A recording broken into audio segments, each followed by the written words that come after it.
Hey, what is up guys, MKBHD here, and in front of me I have two phones, the iPhone 7 Plus and the iPhone 7. And I don't do that many live unboxing style videos every year, but this is definitely one of them. And you'll notice I have the matte black iPhone 7 Plus and the jet black, so the super glossy iPhone 7. So I'm going to take a look at both of these and we'll actually compare them and hopefully get a better idea of which one you might want to get if you're considering one of the two new colors. But yeah, this is the retail box experience, and this is exactly what you're going to get if you buy an iPhone 7. So they're both 256 gig iPhones. Let's go ahead and open the boxes. We'll start with the glossy black. We'll start with the jet black iPhone.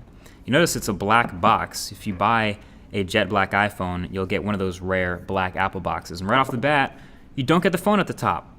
You get the Designed by Apple in California paperwork. And then there is the iPhone in all its glossy glory and the plastic on the screen protector.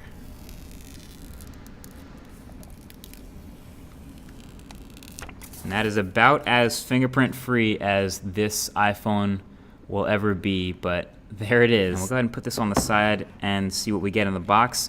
Number one, you get your earpods, not AirPods. These are your lightning attached earbuds. Well, first of all, here's your dongle, your adapter. This is your lightning to 3.5mm headphone jack adapter. And it's $9 if you lose this, but it's sold in the Apple Store. And then yeah, these are your lightning earbuds. You can see with the lightning connector right there. You will get a lightning cable to connect to your computer, connect to iTunes if you ever decide to do that, and your wall adapter. So let's go ahead and move on and get the matte black iPhone out the box, because I have a feeling it's going to look very similar inside, but let's go ahead and make sure. So again, no phone at the top, paperwork. Move that to the side, and you get the iPhone. So matte black obviously looks super clean as well. This is a phone that is going to show fingerprints too, but not in quite the same way as the super glossy iPhone. On the larger phone side, you do have the dual cameras on the back that we showed in that first hands-on video. And then of course, if you compare it to another bigger phone like say the Galaxy S7 Edge, you'll notice it's still a lot bigger because it carries that much bigger bezel. I'm gonna actually boot this one up and see what we get as far as iOS 10's first boot. But yeah, it's still carrying a big old forehead, big old chin, the new capacitive home button, and I can confirm that when it's off, it doesn't move at all, which is kind of an interesting sensation. Let's go ahead and boot into iOS 10 and set it up for the first time. I speak English. Hey Siri. Hey Siri.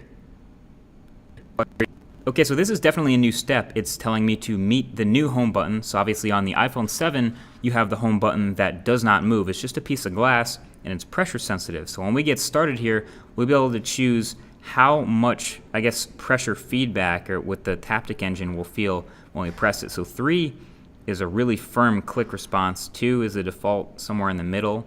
The whole phone seems to be vibrating still, but it doesn't quite replicate a normal press. And then 1 is really light. That's almost like I don't know if I'm pressing it or not.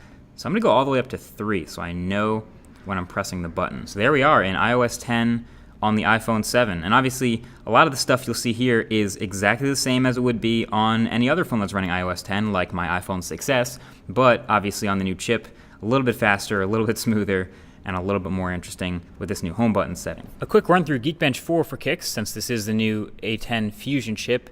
And yes, 3 GB of RAM confirmed for the iPhone 7 Plus, and 2 GB for the iPhone 7.